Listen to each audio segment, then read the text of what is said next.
آج سے عزم کرو کبھی کوئی نوجوان شراب کے قریب بولو نہیں جائے. آج چھوڑ دی تو قرآن کیا کہتا ہے؟ کل ملے گی تمہیں, جنت میں ملے گی. من تعجل بشیء قبل اوانہ عوقب بحرمانہ. حضرت رابعہ بصریہ کا نام سنا ہے نا, بڑی اللہ والی بزرگ خاتون گزری ہیں. وہ کہتی تھیں کہ جو شخص کسی چیز کو وقت سے پہلے حاصل کرتا ہے اللہ کی عادت ہے پھر اسے ٹائم پہ نہیں ملتی. دیکھو شادی بیاہ میں کہیں کھانا لگا ہوا تھا, آپ جا کے دیکھ کر ڈھکن ہٹا کے نا وہاں سے بوٹی نکال رہے ہو, تو میزبان کیا کہے گا؟ بھائی 9 بجے کھانے کا ٹائم ہے, سب کو ملے گا, آپ کو بھی ملے گا, جتنی بوٹیاں چاہے کھا لینا. لیکن آپ سے 9 بجے کا برداشت ہی نہیں ہو رہا, بج رہے 8:30, آدھا گھنٹہ آپ نے انتظار کرنا ہے, جا کے پھر ڈھکن میں جا کے ہاتھ مار رہے ہو, تو میزبان کیا کرے گا؟ چل نکل. اب جب 9 بجے دسترخوان سجے گا, سب بوٹیاں پھوڑ رہے ہوں گے, آپ تمبو کے باہر کھڑے ہوئے منظر دیکھ رہے ہو. لوگ کہیں گے بے وقوف آدمی ایک بوٹی کے چکر میں پوری پلیٹ سے محروم رہ گیا. یہ مطلب ہے اللہ کا قانون ہے, جو کسی چیز کو وقت سے پہلے طلب کرتا ہے اللہ اسے پھر اس وقت پہ وہ چیز, جو اپنی جوانی کو عورتوں میں, زنا میں اور ہاتھ سے خواہش پوری کرنے میں اور بدکاریوں میں برباد کرتا ہے, بتاؤ کیا نکاح کے وقت اس کو لذت محسوس ہوتی ہے؟ وہ حلال لذت سے اللہ اس کو محروم کر دیتے ہیں.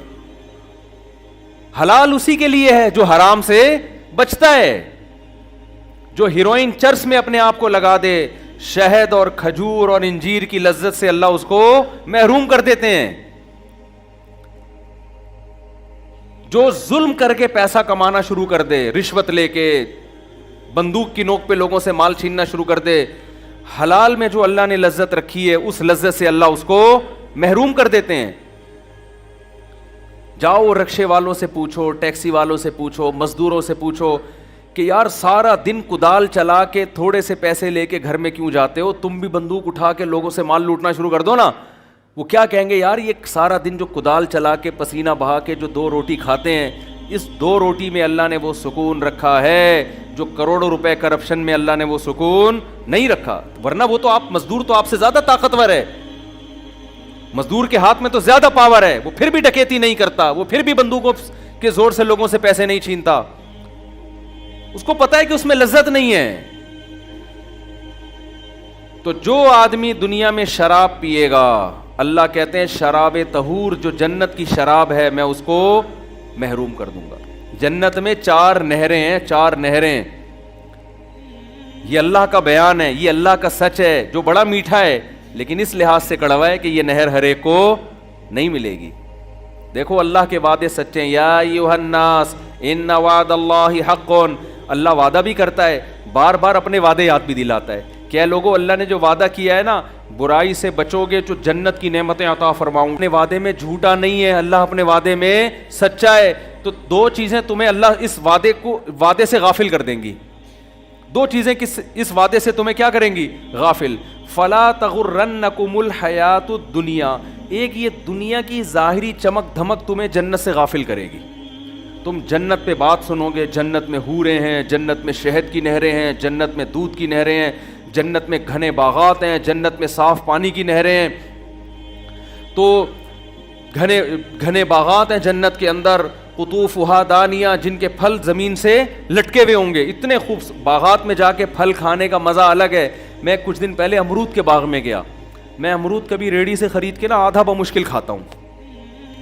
میں جب امرود کے باغ میں گیا, ہمارے دوست تھے, ان کے ساتھ گپ شپ کرتے ہوئے پتہ نہیں کتنے امرود کھا گیا ہوں گا میں نے کہا یار ہر امرود میں مزہ آ رہا ہے.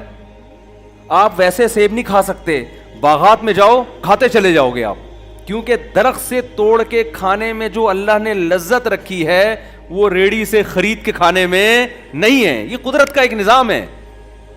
جنت میں امرود کی, انار کی, انگور کی ریڑیاں نہیں ہوں گی. جنت میں انگور کی بیلیں ہوں گی, کھجور کے درخت ہوں گے, سیب کے باغات ہوں گے, اور بہترین طرح طرح کے پھل, ایسے پھل کہ قرآن کہتا ہے فلا تعلم نفس ما اخفی لهم من قرۃ اعین.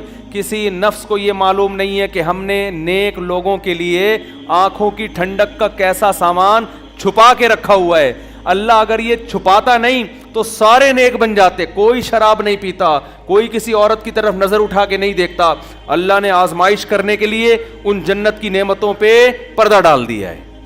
عقل مند اللہ کی باتوں پہ یقین کر کے حرام خواہشات کو چھوڑ دیتا ہے. بے وقوف کہتا ہے اللہ کے وعدے ایسے ہی ہیں جیسے لیاری کے سیاسی لیڈروں کے وعدے تھے. ووٹ لیتے ہوئے بات کچھ اور جب حکمران بن گئے تو بات بولو کچھ. پھر کہہ رہے ہیں پرانس بنائے گا ہم تمہارے لیاری, پرانس بنائے گا. اللہ سے زیادہ سچا کوئی نہیں ہو سکتا.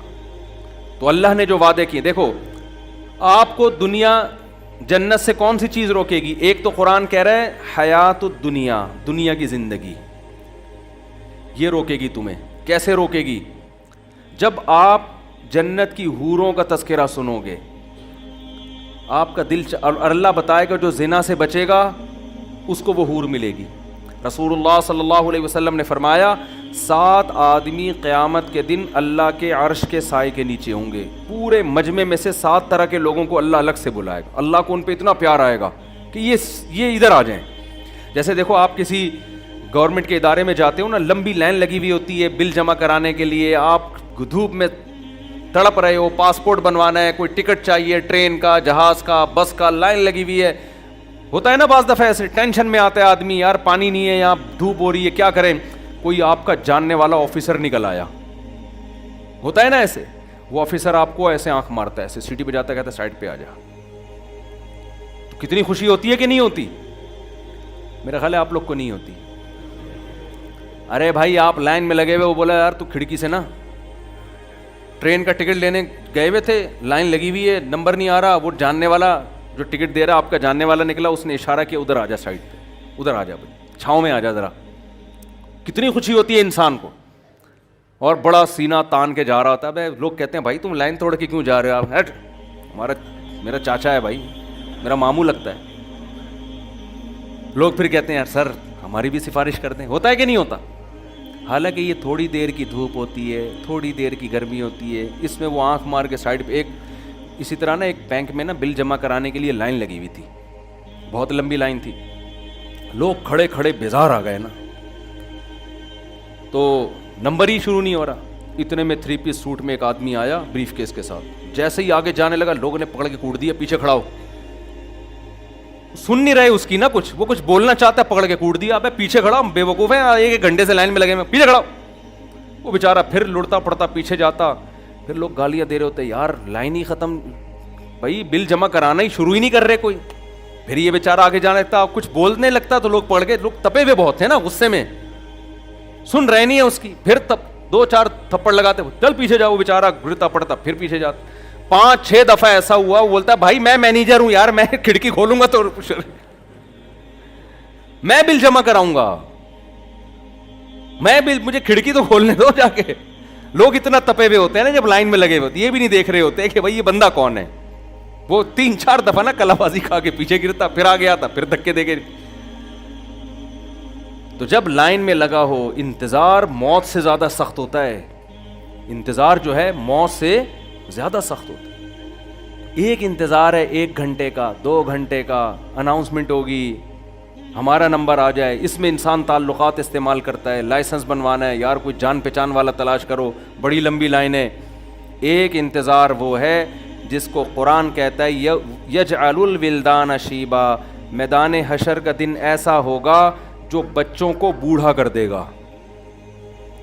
سورج جس میں سوا نیزے پر ہوگا, پسینوں میں لوگ ڈوبے ہوئے ہوں گے. ایک دن 50,000 سال کے برابر, ایک جگہ آتا ہے 1,000 سال کے برابر, ایک جگہ آتا ہے 50,000. ہر آدمی کے جیسے اعمال ہوں گے نا اس حساب سے اس کو وہ دن لمبا لگے گا. ایک دن کی لائن نہیں ہے, ہزاروں سال کی لائن ہے. اس وقت اللہ دیکھیں گے مجمع میں, جیسے کوئی تعلق والا ہوتا ہے نا, بلاتا ہے بھائی اس کو سائڈ پہ لے آؤ, یہ اپنا بندہ ہے, اس کے لیے کرسی لگاؤ اور اس کے لیے چائے کا ہوتا ہے نا, چائے کا انتظام کرو. ہمارے ایک دوست جاننے والے, لائسنس نہیں بنتا تھا ان کا نا, جب بھی لائسنس بنوانے جاتے فیل ہو کے واپس آ جاتے. کہتے میں نے پوا لگوایا, کسی جاننے والے سے رابطہ کیا, کہہ رہے ہیں تمیز سے لائسنس بھی بنا, بریانی بھی کھائی, چائے بھی پی. ٹھیک ہے نا, جاننے والے نے بلایا, آ جا بھائی. امتحان لیا انہوں نے, چیک کیا, وہ آتی تھی گاڑی چلانا ان کو, لیکن کہہ رہے ہیں بڑی تمیز سے کام ہو گیا. تو جب 50,000 سال کا دن ہوگا, لوگ پسینوں میں ڈوبے ہوئے ہوں گے, اور یہاں تک حالات ہوں گے کہ لوگ آدم علیہ السلام کے پاس جائیں گے. حدیث میں آتا ہے آدم علیہ السلام سے کہیں گے آپ اللہ کے صفی ہیں, منتخب کردہ پیغمبر ہیں, آپ ہمارے باپ ہیں جن سے اللہ نے نسل کا آغاز کیا, آپ اللہ سے سفارش کریں. یہ سفارش نہیں کہ ہمیں جنت میں بھیج دے, اتنی کر لے کہ حساب شروع کر دے, پتہ تو چلے ہم کہاں جائیں گے, جنتی ہیں کہ حساب تو شروع ہو. یہ انتظار کی گھڑیاں ہم سے نہیں کٹتی. آپ اللہ سے درخواست کریں کہ حساب شروع کر دیں. آدم علیہ السلام کیا کہیں گے کہ مجھ سے ایک خطا ہوئی تھی, مجھ سے ایک خطا ہوئی تھی کہ اللہ نے مجھے کہا تھا کہ جنت کے اس درخت کو مت کھانا, میں نے کھا لیا. اب میرے میں یہ ہمت نہیں ہے کہ میں اللہ سے درخواست کروں. سارے پیغمبروں کے پاس جائیں گے, موسیٰ علیہ السلام, عیسیٰ علیہ السلام, ابراہیم علیہ السلام, یہاں تک کہ پھر محمد صلی اللہ علیہ وسلم کے پاس آئیں گے. ساری انسانیت جمع ہو کے آئے گی, آپ سید ولد آدم ہیں, آپ تمام انسانوں کے سردار ہیں, آپ اللہ سے درخواست کریں. یہ نہیں کہ ہمیں جنت میں بھیج دے, حساب تو شروع ہو ہمارا. آپ صلی اللہ علیہ وسلم فرمائیں گے ہاں میں ہوں جس کو اللہ نے اس دن کا حقدار بنایا. حدیث میں آتا ہے آپ صلی اللہ علیہ وسلم اللہ کے دربار میں سجدہ کریں گے جا کے, درخواست کرنے سے پہلے. آج درخواست کرنا بہت آسان ہے, قیامت میں اللہ کا جلال لوگ دیکھ لیں گے, تو اللہ سے درخواست کرنا آسان نہیں ہوگا. آج دعا مانگتے میں ہمیں بہت تکلیف ہوتی ہے, کیونکہ نظر نہیں آ رہا نا اللہ, نہ دعا پوری ہوتی بھی نظر آ رہی ہے. اس لیے دنیا میں ہر ایک سے مانگنا آسان, کسی سے قرضہ مانگنا بھی آسان, کسی سے ادھار مانگنا بھی آسان, کسی سے اس کی موٹر سائیکل استعمال کے لیے مانگنا بھی آسان, گاڑی مانگنا بھی آسان, پان گٹکا مانگنا بھی آسان, چینی مانگنا بھی آسان, چائے مانگنا بھی آسان. لیکن سب سے مشکل کام کیا, اللہ سے دعا مانگنا کہ اللہ تو میرے گناہوں کو معاف کر دے, تو مجھے سیدھے راستے پہ چلنے کی توفیق دے دے. اے اللہ تو میری شادی کرا دے. اگر کوئی کما رہا ہے تو اللہ سے مانگ لینا, مجھے کیوں تنگ کرتا ہے آگے, بھائی لوگ مجھے آگے تنگ کر رہے ہوتے ہیں, مجھ سے ہماری شادی کرا دو. اللہ سے مانگو.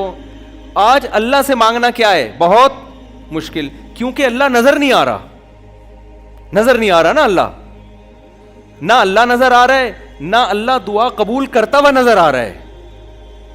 بھائی دیکھو اللہ سے آپ جو مانگتے فوراً مل جاتا, ہم کہتے یار اللہ نظر تو نہیں آ رہا, لیکن دعا فوراً قبول ہوتی بھی نظر آ رہی ہے. پھر سارے اللہ سے ہر وقت مانگ رہے ہوتے, پھر کسی سے دنیا میں کوئی پان بھی نہیں مانگتا, کہتے یہ بھی اللہ سے مانگو, لیکن اللہ سے مانگ کے دعا پوری ہوتی بھی نظر نہیں آتی. جن کا ایمان ہے وہ گھنٹوں گھنٹوں اللہ سے مانگتے ہیں, جن کا غیب پر ایمان نہیں ہے وہ ایک بار بھی ہاتھ اٹھا کے اللہ سے دعا نہیں مانگتے. جن کا ایمان ہے نا وہ تو گھنٹوں گھنٹوں, ان کو پتا ہے سب کچھ مل رہا ہے, چاہے ہمیں نظر آئے یا نہ آئے, اللہ دعا کو رد نہیں کرتا. وہ مانگتے ہیں اللہ سے, ہر چیز مانگتے ہیں. ان کو دعا سے زیادہ دنیا میں کسی کام میں مزہ نہیں آتا. وہ ایسے مانگتے ہیں, ان کو پتا ہے کہ جیسے کوئی سخی بادشاہ ہو نا, جو لٹا رہا ہے, اب جتنا مانگیں گے دے گا.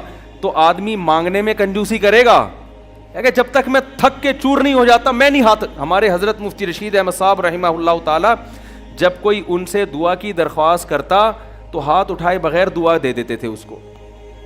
کسی نے کہا آپ ہاتھ اٹھا کے دعا کیوں نہیں مانگتے؟ حضرت نے فرمایا جب میں ہاتھ اٹھاتا ہوں تو میں پھر جلدی ہاتھ رکھتا نہیں ہوں, کیونکہ میں کہتا ہوں جس خدا کے دربار میں ہاتھ اٹھایا ہے وہ جواد اور کریم ہے, وہ بخیل نہیں ہے. تو تھوڑا سا مانگ کے پھر میں ہاتھ جھکاؤں گا نہیں, پھر اتنی لمبی دعا مانگ. ہم نے اپنے اکابر کو دیکھا ہے جن کے ساتھ ہم نے سفر کیا, بیت اللہ کے سامنے گھنٹوں گھنٹوں دعا مانگیں گے, رمی میں گھنٹوں گھنٹوں, صفا مروہ میں گھنٹوں گھنٹوں. ایسا لگتا ہے ان کے لیے دنیا میں سب سے محبوب عمل کیا ہے, دعا ہے, حالانکہ قبول ہوتی بھی نظر نہیں آ رہی ہوتی. بھائی وہ تو دعا سے پہلے جتنے پیسے جیب میں تھے دعا کے بعد بھی اتنے ہی ہیں. عام آدمی تو یہ بولے گا نا کہ حضرت آپ نے 1 گھنٹہ دعا مانگی تو بٹوے میں 50 روپے پڑے ہوئے تھے آپ کے, جب دعا شروع نہیں ہوئی تھی. جب دعا ختم کی ہے تو بٹوا کھول کے دیکھا اب بھی کتنے ہی ہیں, 50. اس سے بہتر ہے وسیم بھائی سے 50 روپے مانگ لیتے تو 50 کے کتنے ہو جاتے, بولو نا کیا ہو گیا, 100 ہو جاتے ہیں نا. تو یار وسیم بھائی سے مانگو تو نظر آ رہا ہے, اللہ سے مانگو تو نظر ہی نہیں آ رہا. کیسے سمجھائیں یار, یہاں پولیس تو ہے نا بھائی, آپ ابا سے پیسے مانگو 6 دفعہ مانگو کہ کچھ تو ملیں گے نا, جان چھڑانے کے لیے ابا دے دے گا, لے 50 روپے لے, دفعہ ہو یہاں سے, جان چھڑانے کے لیے دے دے گا. اللہ سے تو یار گھنٹوں گھنٹوں مانگو, نہ کبھی 50 روپے ملے نہ کبھی 5 روپے ملے. تو بھائی اگر اللہ ایسے دینا شروع کر دے تو پھر لوگ ابا سے نہیں مانگیں گے, کس سے مانگیں گے؟ اللہ نے کہا چھپا ہوا ہے, چھپا ہوا ہے. فلا تعلم نفس, کسی کو خبر نہیں ہے میں نے اپنے بندوں کے لیے کیا چھپا. یہ سب قبول ہو رہی ہیں, یہ سارے پٹارے اور یہ جو تجوری کی جو کنڈیاں ہیں نا, یہ کھلیں گی قیامت کے دن, یہ سب کھلیں گی, سب جمع ہو رہے ہیں اللہ کے دربار میں. اور تو جو اللہ سے روزی مانگ رہا ہے, اللہ ایسے روزی نہیں دیتا کہ 50 کے 100 کر دے, وہ تیرے 50 میں ایسی برکت دے دے گا جو لوگوں کے 50 لاکھ میں نہیں ہوگی. غیب سے اللہ مدد کرتا ہے, دکھاتا نہیں ہے اللہ تعالیٰ, غیب سے مدد ہوگی. تو میں آپ سے عرض کر رہا تھا کہ قیامت کے دن اللہ تعالیٰ جیسے دنیا میں ہم پر, ہاں نبی صلی اللہ, آج دنیا میں مانگنا آسان ہے اللہ سے, لیکن مانگنے والے بہت تھوڑے. اللہ سے مانگو. کسی کو شراب کی عادت ہے نا, اللہ سے گڑ گڑاؤ, اے اللہ میری عادت چھڑوا دے. کسی کو انٹرنیٹ پر فحش فلمیں دیکھنے کی عادت ہے, اللہ کے سامنے گڑ گڑاؤ, اے اللہ میری یہ عادت مجھ سے چھڑوا دے. کسی کو ماں باپ کے ساتھ بدتمیزی کی عادت ہے, جو ماں اور باپ کے ساتھ برا سلوک کرے, زبان چلائے, علماء کہتے ہیں ہر گناہ کی سزا آخرت میں ملتی ہے, لیکن والدین کو ستانے کی سزا اللہ دنیا میں دے دیتا ہے. ان کا انجام اچھا نہیں ہوتا, سکون برباد کر دیتا ہے اللہ ان کا. والدین سے بد کلامی کی عادت ہے, تو اللہ سے دعا مانگو. ہم صرف روٹی مانگتے ہیں اللہ سے, روزگار مانگتے ہیں, یہ چیزیں بھی اللہ سے مانگنے کی ہیں. تو آج مانگنا آسان, کل قیامت میں اللہ سے کسی میں بات کرنے کی جرت نہیں ہوگی. اللہ کہے گا اب تو آدم مانگتے ہوئے ڈر رہے ہیں, اے اللہ میرے سے غلطی ہوئی تھی, میں کیسے مانگوں, اللہ مجھ سے اس کا حساب نہ لے گئی. ابراہیم علیہ السلام سے کہا جائے گا آپ اللہ سے مانگیں. ابراہیم کہیں گے مجھ سے ایک خطا ہوئی تھی, میں نے لوگوں سے کہہ دیا تھا کہ جب وہ جو ابراہیم علیہ السلام کے دور میں بت بنے ہوئے تھے نا, تو ابراہیم علیہ السلام لوگوں کو نا بتانا چاہتے تھے یہ بت کچھ نہیں کر سکتے, پتھر کے بنے ہوئے بت.